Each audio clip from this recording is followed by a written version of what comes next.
il faut absolument que je t'en parle. Tu as écrit avec Michel Courtemanche. Oui. Il semblerait que... Pas il semblerait, là. J'ai cru comprendre que le spectacle de Michel Courtemanche d'improvisation où il a flanché, il a cassé sur scène, t'étais là. Ah, j'étais très là. Qu'est-ce qui s'est produit? Bon, ben, Michel l'a raconté à l'endroit, à l'envers, cette espèce de soirée horribiliste qu'il a vécu. Il a fait, littéralement, il y a eu un breakdown. Là. Il s'est écroulé sur scène. Moi, je faisais pas longtemps que je travaillais avec lui, puis on travaillait et pour ces galas-là, ce festival Juste pour rire-là, où il faisait beaucoup de choses.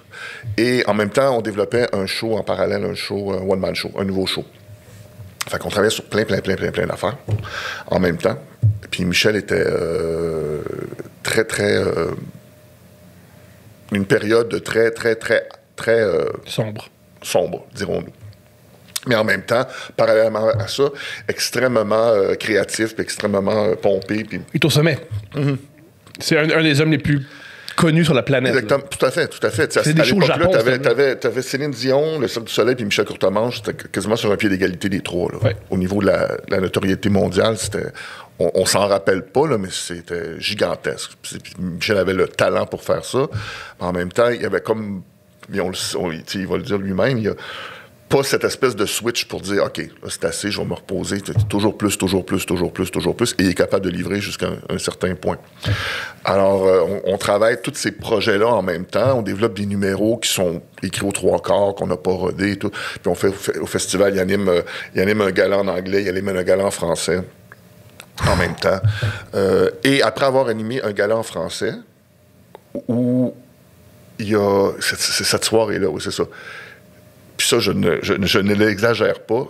À un moment donné, dans son show, il présente 2 Français qui font un numéro dans une chaloupe. Qui ne veut pas voir ça, en fait.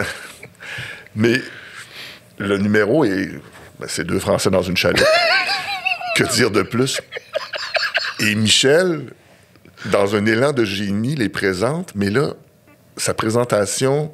ça devient un délire, mais un délire génial. Là. Le monde hurle de rire, et je n'exagère pas, ça a duré 40 minutes. Ça a duré 40... Il est resté 40 minutes sur scène à présenter ces 2 gars-là. Et le monde hurlait dans la salle. Alors, puis c'est le Saint-Denis 1, là. Ouais. Et tu peux t'imaginer, ensuite, les 2 pauvres gars dans leur chaloupe, l'effet que ça a eu sur leur numéro. Ah, génial! Ça les a tués complètement. Mais écoute, je dis 40 minutes, mais c'est... plus qu'une demi-heure. Wow! Sûr. Comme, moi, j'étais backstage, là, puis j'étais comme, mais ça n'a pas d'allure. Puis le monde en revenait pas, là. Mais qu'est-ce qu'il fait? C'était comme, wow! Un délire génial, là. Oui, comme ils disent, il est dans le flow, il est dans la zone. Exactement. Mais totalement. C'est rare que tu vois ça à ce niveau-là, là. Mais après, c'est un maître Exactement. de sa profession qui est dans la zone. C'est hallucinant. Et les 2 pauvres. Pendant ce temps-là, tu as 2 Français avec des chapeaux de pluie en coulisses et des cannes à pêche. Puis eux, c'est leur break. Là. Ils se disent, oui, faut que si j'ai un bon numéro, on peut faire un tournée au Québec.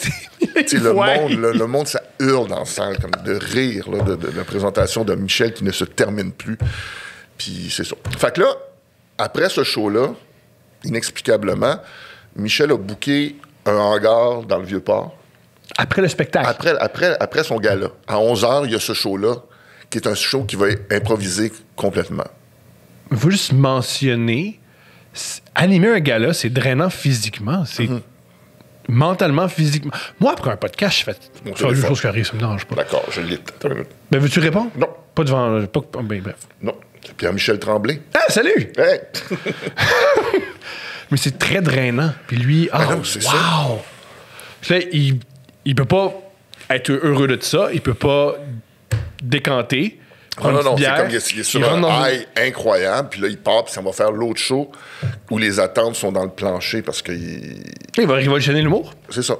Et il arrive sur scène et il n'y a plus de gaz. Oh, mon Dieu. Fait que là, moi, je suis backstage. Je suis pas backstage, je je suis dans le fond de la salle, parce que je suis arrivé après lui, parce que c'est un show qui se veut tout improviser. Fait qu'il y a, sur la scène, il y a plein d'éléments, des éléments de décor, des accessoires pour qu'ils puissent... Un peu comme Jackie Chan, quand il fait une scène de combat, il y a une chaise pour faire... Exactement. C'est exactement la même chose que Jackie Chan qui se bat avec une chaise.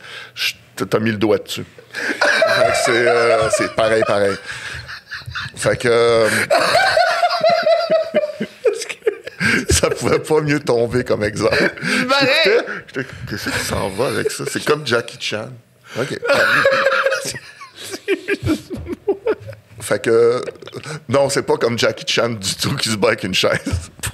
C'est différent. Mais bel effort.